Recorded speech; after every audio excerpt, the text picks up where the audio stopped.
What is going on, friend? Sean Don coming back with a technical analysis. Here we have Nick Walechka of Wisconsin Platteville, brother of Connor Walechka, who's stout, teammate of Justin Eichler. Whatever, dude. Wyatt coaching tree, love to see it. Love to, when I was in college, um, I was not a fan of the Wyatt kids, because I felt like they just, so much bigger and better, dominating everything. Me just being a little old OAC guy, whatever. Besides the point. I don't know. I just like helping out, especially the D3 guys. And it's cool to see so many people passionate about throwing up in Wisconsin. I love to help them out. So, yeah, Nick just signed up for throws programming for this outdoor season. He's mainly a shot putter, so we're going to do a little shot put analysis, which is rare for me. Fun fact, people probably might not know that I was a shot putter before I was a hammer thrower. I ended up doing pretty well for myself. I think I threw just over 60 feet, 1835, with a measly 275-pound bench, dude, weighing 245 pounds. But doesn't matter because hammer ended up being my thing. Made the switch, loved it, never going back. But yeah, so shot put analysis, dude. Let's get into it. Let's take a look. Nick. All right, you sent me a few videos. This was actually just from yesterday, training throw, and kind of discussed it a little bit via text, how you kind of have more of a Joe Kovacs style throw, which isn't a bad thing. Obviously, Joe Kovacs is very good at what he does, and you are pretty strong too. But I've always been more of a fan of the Justin Rhodey or Dylan Armstrong kind of style of throw, more of that Bondarchuk style of throw, very flat, more less up and down, more around, rounded sort of style throw. And I've never done that before. What is going on? But yeah, so I'm going to talk about why and explain what you can do better, and I think how we can get your throw a little bit more efficient. But just like reviewing your preparatory questionnaire, I think there's a lot of training stuff we can do to improve your throw. So, one more time, just to watch without looking. Yeah, watch without talking. But all right, so square at the back of the ring, pretty normal. All right, level shoulders, level hips, down the legs, very good. As you wind up, all right, you can see you kind of load that right leg a little straight in that right leg. But pretty solid wind up. You don't have to really do much more than that. And then as you unwind, as you come through and get square to the back of the ring, I just realized my terminology is still so much hammer, at least in terms of positioning in the ring. But as you come through zero, as you open up in this entry, pretty solid. Like I said, you wind up over that right side a little bit. You could maybe get a little bit more over that right side. You want to, in entry, you kind of want to think wind up, load the right side, and then unwind over the left side. So it's kind of like a spring. You want to load up tension on the right side and then unwind around the left. So more weight on the right here, maybe a little bit more bend in that right knee. But then as you unwind, like I said, you want to unwind around the left. You're up on that left toe. And then I think it might help you to think about pushing through this left toe just a little bit more as you unwind around the left, as you go through entry. Also, one thing I want to mention is thinking about pushing the shot put. The same way that people talk about kind of pushing the hammer, you want to be behind the ball. And shot put is the same thing. You got to get the ball moving. That's one thing that I think people don't take into account when they, look at top tier level throwers is, oh, look how fast they move. Look at how their body moves. Look at their right legs, or whatever it is. They move so fast, and then they try to move fast too, but the ball doesn't move fast. And that's one thing that the elite level throwers do well is they move the ball. So think about, like I said, if you wind up over this right, and then think about pushing the ball around the left. So think about when we get through entry right here, you want to think about this left side kind of as a post. So like think left shoulder, knee, toe. You want to think about that left side as a post, and you want to push that right side around it. So a thing that I used to tell myself back in the day was right, left, right. So right side around left side, left side to the front, right side around, left side again. Kind of Justin Rhodey, I think, calls it like a trebuchet style throw. But basically, you just got to push that ball wide around this left side. So stable left side here, left side post. Maybe get out over the left a little bit more, left shoulder kind of out more over this toe. As you see, it's kind of over the knee, but then the knee is kind of like midfoot. So you get out over the left a little bit more. But so far, movement through the entry is pretty solid. Like I said, you can maybe push through the left toe a little bit more, push backwards. As you can see, it's almost a little too rotational with that left heel. Just want to get a little bit more pressure through that left ankle instead of kind of collapsing a little bit in here like you do.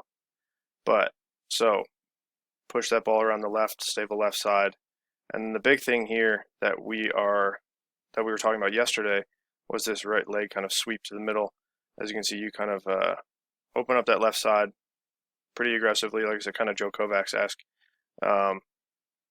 Open up that left side, and then you see it's very subtle here. And you do get this really wide right leg sweep. Like it's pretty solid. Right leg is straight, kind of leading with the inside of the foot.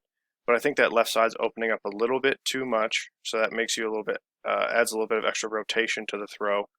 And then also you see this right leg kind of sweep comes from low and then goes high.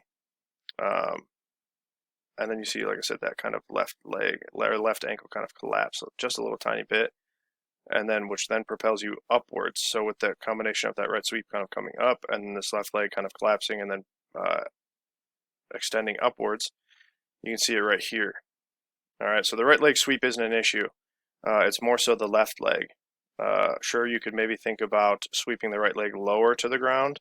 You want to think about, like I said, kind of flat and around rather than around and up. So we can work on that right leg sweep a little bit.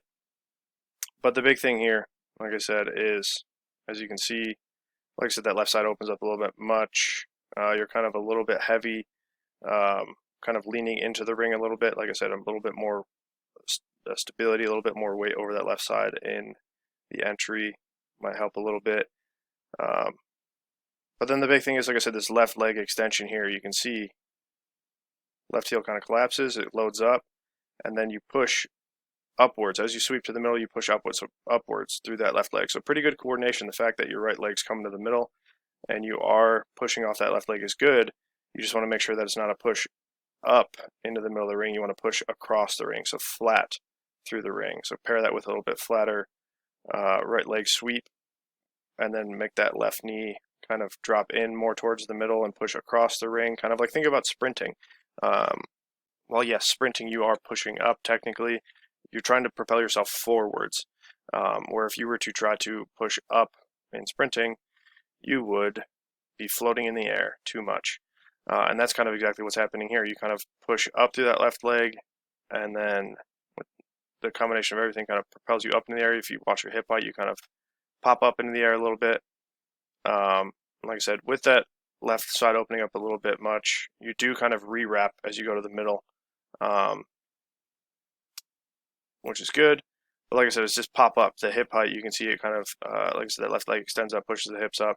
And you catch, and you are a little bit over rotational. As you see, you kind of go to like pre-turn that right hip to the sector. You're trying to use that left side to kind of block it off and cancel it out, but it's just, I think, a little bit of inefficiency trying to pre-turn that right. I'd rather see this right leg kind of sweep, like I said, around and forwards. So stable left side, right side around and forwards. Push the shot around and forwards towards the sector instead of trying to get like super rotational and kind of pre-turning that right. But the big thing is, and I've said but the big thing is probably about 5 times now, but you, like I said, you extend up, what goes up must come down. So you kind of land here on the ball of the right foot. You see that left foot kind of come a little bit high. Getting that good wrap, but the left foot's kind of floating. So that's one thing. When the right side goes up, the left side's going to follow. So the left side kind of comes a little bit high, the left leg comes a little bit high. And the big thing is, as I see, once you kind of ground in the middle, is you right foot touches down, and then you kind of collapse down a little bit. You kind of sink down into this right leg, and then so you're kind of like all that force, all that energy of your body weight of the shot put's coming down onto you at this point. So then you kind of have to fight out of it. And that's the thing that I think Joe Kovacs is good at. He's super strong, super explosive. So he can kind of fight out of those positions and make it look pretty effortless. And he has the strength to do so. But we're all not Joe Kovacs, you know. And so I think if you were a little bit flatter, more around through the circle, like I said, more of a Justin Rhodey, Dylan Armstrong kind of style throw, it'd be a little bit more efficient. You wouldn't have to kind of fight out of this position, because what I see here is, like, so you kind of collapse down, postures, chest is down a little bit, you're sinking onto that right foot. Then as that left comes down, and also because the left foot is a little bit high, it grounds, and you can see there's not a ton of separation. Ideally, when this left foot grounds, your upper body should be a little bit more in this position. So as you can see, you kind of catch the ball, get that left foot down a little bit late. Like I said, you're kind of already opening up.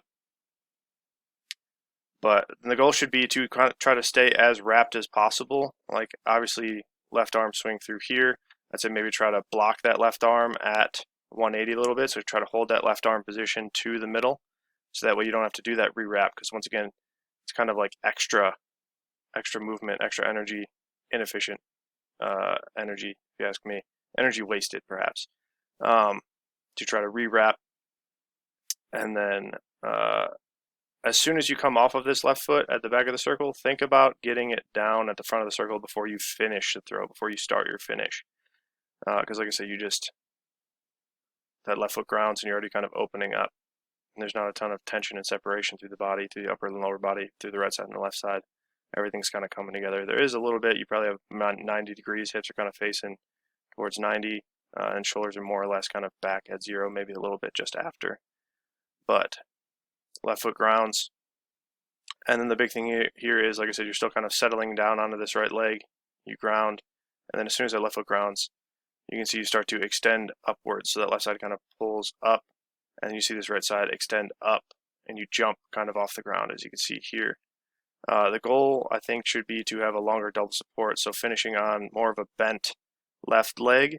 It doesn't need to be a flat-footed left foot, but this sort of jumping position here, like I said, you're kind of fighting out of it, you're extending up, you're pushing up, and then what happens is you see the ball start to rise on you.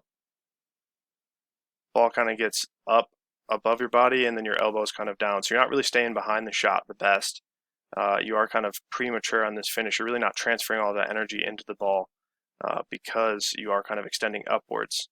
And it just kind of throws things off a little bit. Looks like your palm is kind of down a little bit underneath the ball. Hard to tell with the quality. But the big thing is, like I said, just not trying to jump at the finish. You want to kind of block that left side, get a strong left side, kind of pull through here, get a stretch reflex across the chest, so a little bit more left arm action in the finish, and then push out. What sends the ball up is the angle of the torso and the T-spine when you are trying to throw flatter, quote unquote. But if you do jump, like I said, it can kind of jack your hand up a little bit as well, because you aren't going to always have the cleanest finish on the shot. And like I said, here it looks like you're kind of underneath it a little bit, and you're kind of pawing the ball outwards instead of like really staying behind it and getting a good finish on it.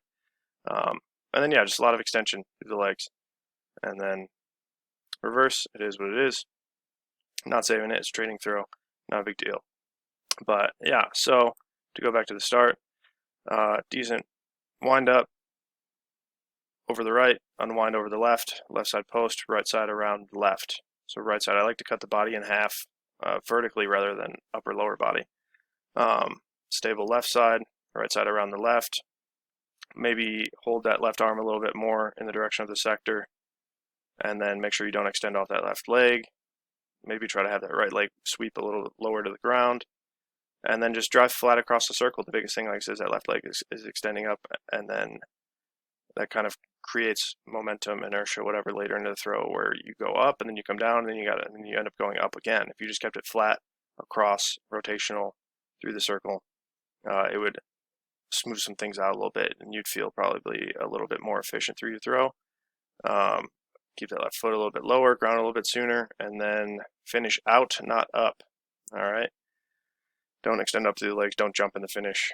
You want to transfer that weight right side to left side and finish out into the circle. Like I said, bent left leg a little bit more. So yeah, hopefully this helps, Nick. Excited to program for you. I love coaching shot putters. It was my first love. So yeah, let me know if you have any questions. We'll have plenty of correspondence over the next few months, and excited to help you out. If anybody else out there would like some online throws programming, go check out my website, gripandrip.co. All right, now is the time to sign up. We can make some good technical changes, lay some good foundation, and get things popping later this season for outdoors. All right, so thank you for watching. Until next time, Sean Don signing off.